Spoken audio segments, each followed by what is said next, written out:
El demonio o uno de los demonios que toman posesión del cuerpo de Regan MacNeil es Pazuzu, un demonio de la mitología acadia y sumeria, de la cultura mesopotámica en general. No tenía el nombre más impresionante, era reconocido como el viento del oeste. A él se le atribuían las enfermedades y las plagas durante las sequías. Pazuzu era un demonio, pero el concepto de demonio para esa cultura era muy alejado del nuestro. El demonio no era completamente malo, de hecho era más parecido a lo que hoy en día conocemos como santos. Si en la actualidad tenemos tantas imágenes de Pazuzu, es porque era muy popular en ese entonces. Este demonio representado como una figura alada con partes de animales, como podemos ver en la película, no solo traía cosas malas, también era el enemigo de la diosa Lamashtu, la que traía complicaciones y dolores durante el parto, y ponía en riesgo la vida de la madre y el hijo. Era frecuente encontrar imágenes de Pazuzu para hacer del parto algo más seguro. Es el cristianismo el que tiene la costumbre de hacer todo aquello que no tiene que ver directamente con él, algo demoníaco, y la creencia manierista de que todo debe ser bueno o malo, y también hace creer en un único y gran demonio, lo cual no hace las cosas fáciles para figuras tan complejas como esta. Pazuzu es el demonio, Astaroth es el demonio, Códices Mayas es el demonio, Ciencia es el demonio, Cóndor Peruano es el demonio, Metal es el demonio, Juan Gabriel es el demonio. El mundo no funciona así, especialmente cuando tratamos sobre mitologías. Que la religión quiera interpretar las cosas de cierta manera no quiere decir que la gente deba hacerlo. Pazuzu era un espíritu maligno, pero también podía alejar a los demás espíritus malignos. Digamos que era un mal del 25%. A ver, si Pazuzu es el encargado de mantener lejos a los espíritus malignos y lo que trata de hacer en la película es alejar a Dios, tomando posesión del cuerpo de la niña, y al final logran expulsarlo, ¿qué en realidad no está sugiriendo que el bueno era Pazuzu y que al final los malos ganan de una manera muy sutil? Porque dentro de toda la cantidad de demonios, de Carabia, Dantalión, Andromalius, Hagenti, András, Jaurés, ¿por qué Pazuzu específicamente? Digo yo. Eso es interpretación, depende de ustedes. En la escena del laboratorio de lenguaje podemos ver un papel de impresión con la palabra Tazukete escrita en rojo. Significa ayúdenme en japonés. Esta es la película para mayores de 18 años que ha ganado más dinero en la historia, si lo ajustamos por la inflación. También si lo ajustamos por la inflación es la película de Warner que ha ganado más dinero. William Peter Blatty recibía dinero del gobierno por desempleo mientras escribía la novela. Fue en esta película donde Dick Smith, leyenda del mundo del maquillaje de cine, contrató a Rick Baker como su asistente. Podemos ver su trabajo en películas como Aullido, Click, Hombre Lobo Americano en París, Hombre Lobo, Harry y los Henderson, King Kong del 76, El Planeta de los Simios y Tron. El personaje de Chris MacNeil está basado en la amiga personal del escritor, Shirley MacLaine. Ella había tratado de ayudarlo a hacer la película con anterioridad. Se hicieron 3 camas distintas para hacer 3 movimientos diferentes. El padre Dyer, el amigo del padre Carras, es un padre real y actualmente da clases en la universidad. El tráiler original de la película consistía únicamente en imágenes en blanco y negro que aparecían de la oscuridad de la cara del demonio. Se le consideró demasiado aterrador y ningún cine accedió a proyectarlo. De hecho, tratan de verlo completo. Con las luces apagadas y solos. No creo que puedan. Las últimas escenas en ser filmadas son las primeras que vemos. Es la ciudad de Hatra. Se pensaba filmar la película en 85 días, pero al final tomó 224. La casa real en donde se filmó la película en realidad está lejos de las infames escaleras. En realidad hay 12 metros entre la ventana y las escaleras, lo cual hacía prácticamente imposible que Regan hubiera lanzado a Burke desde esa distancia. Suponiendo que en el estado de posesión ella hubiera tenido la fuerza necesaria para hacerlo, esto quitaba un elemento a la trama. Hacía verdaderamente poco creíble que esto hubiera pasado y quitaba el elemento de suspenso entre los personajes, que se cuestionaban si en verdad Regan lo había arrojado. De haber sido imposible, entonces nadie habría sospechado de ella.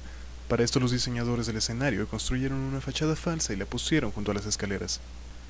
Una actriz, Dana Plato, asegura que tuvo que rechazar el papel principal de la película porque su madre se lo prohibió, pero al parecer es una historia que ella inventó. La agencia encargada de conseguirle papeles a Linda Blair no la consideró para la película. De hecho, propusieron a otras 30 niñas en lugar de ella. No le dieron el papel hasta que su madre tuvo que ir personalmente a solicitar la audición. Hay que hacer las cosas uno mismo, si se quieren bien hechas. Hubo un momento en que Stanley Kubrick quería dirigir El Exorcista, pero el estudio, conociéndolo, sabía que se iba a exceder en el tiempo de filmación y en los presupuestos, así que optaron por Mark Riddle, que no es un mal director, pero no es muy conocido. Finalmente William Peter Blatty dijo, es mi libro y quiero que lo haga William Friedkin, así que así fue. Digo que hubiera sido interesante si lo hubiera hecho Stanley Kubrick, ya que él es famoso por tener pocas películas. Al igual que esto, el estilo y el gran renombre del director habrían dado al Exorcista un carácter muy distinto del que tuvimos en realidad. Aunque no es malo, ¿qué habría sido del Exorcista si lo hubiera dirigido Stanley Kubrick? Nunca lo sabremos, pero habría sido bastante interesante. Cuando se dieron los papeles en un principio, Stacy Keach iba a hacer el papel del padre Carras, pero William Peter Blatty conoció a quien iba a hacer el papel en una obra de Broadway. De hecho, es la primera película en la que él aparece. También se consideró a Gene Hackman. El director le pidió a Thomas Birmingham que exorcizara el lugar de la filmación, pero él consideró que eso iba a ser peligroso porque iba a aumentar la ansiedad e iba a ser más incómodo el ambiente de trabajo. Pero sí bendijo el lugar y dio una plática a los que estaban ahí. Se tuvo que recurrir a Gonzalo Gavira, mexicano, para hacer algunos efectos de sonido en la película. Podemos oír su trabajo en películas desde 1952. El sonido más famoso que aportó a la película del Exorcista es el sonido que hace el cuello de Regan cuando da la vuelta a 360 grados. Para lograr este efecto de sonido, torció su cartera de cuero y grabó el sonido. Nada más. Después de acabar la filmación, William Friedkin llevó la producción al número 666 de la Quinta Avenida. El primer día de filmación, las groserías de Linda Blair fueron tan impactantes que el caballeroso Max von Sydow olvidó su diálogo. Supuestamente los eventos ocurridos en la película están basados en un exorcismo real que ocurrió en la ciudad de Cottage. Sin embargo, un periodista pudo demostrar que todos los eventos ocurridos pueden ser explicados por la ciencia. La escena más famosa de la película, esta no, esta tampoco, esta está basada en una pintura de René Magritte, L'Empire de Lumière. El póster original de la película era una mano sosteniendo un crucifijo. También tenía una frase, que Dios ayude a esta chica, o niña, depende de cómo lo quieran ver. Sin embargo, William Friedkin lo rechazó, ya que consideró que la palabra Dios no debe aparecer en la frase publicitaria de una película. Para filmar en Irak, tuvo que conseguir un equipo inglés, ya que Estados Unidos no tenía relaciones diplomáticas con ese país en ese entonces. Para hacer el ambiente un poco menos siniestro, William Peter Blatty tuvo la idea de llamar a su amigo personal Groucho Marx y pedirle que hicieran una parodia de la película. Como pueden ver, él era amigo de todo el mundo. La idea era la siguiente: el padre Merrin baja del auto, entra a la casa, se quita el sombrero y revela que en realidad es Groucho Marx. Habría sido un éxito, tal vez. Pero William Friedkin se enfermó y tuvieron que abandonar la idea. Por cierto, William Friedkin basó sus imágenes subliminales, la cara del demonio, en la máscara de demonio que podemos ver en la película Onibaba. En la escena donde Linda Blair tiene que dar un golpe, el director sintió que se necesitaba un cuerpo que diera la impresión de más fuerza, así que Alien Deeds tuvo que hacer la escena. Linda Blair se rompió una costilla en una de estas escenas. Vasilik Maliaros nunca antes había aparecido en una película. El director la escogió porque la vio en una cafetería griega y sintió que se parecía mucho a su madre. William Peter Blatty pensó lo mismo. Les digo que este hombre estaba metido en todo. Detrás del complejo mecanismo de maquillaje que llevaba Alien Dietz para la escena del vómito, también tenía un sistema de plexiglas que le permitía lanzar el vómito a presión, con unas mangueras. Era tan complejo que no le permitía cerrar la boca.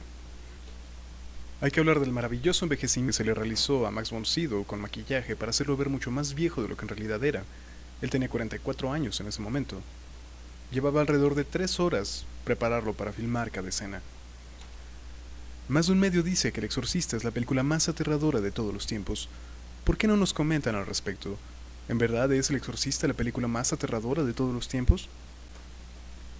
William O'Malley dice que el 20% de los eventos ocurridos en la película no son exactos, pero que en general todo ocurrió realmente como se muestra. Hasta aquí llega la segunda parte de cosas que muy posiblemente no sabía sobre la película El Exorcista. Por cierto, la canción más famosa que aparece es Campanas Tubulares de Mike Oldfield. Dura 25 minutos, una sola canción, y es un disco estupendo, debo decirles. Nos vemos por aquí pronto. Hasta luego.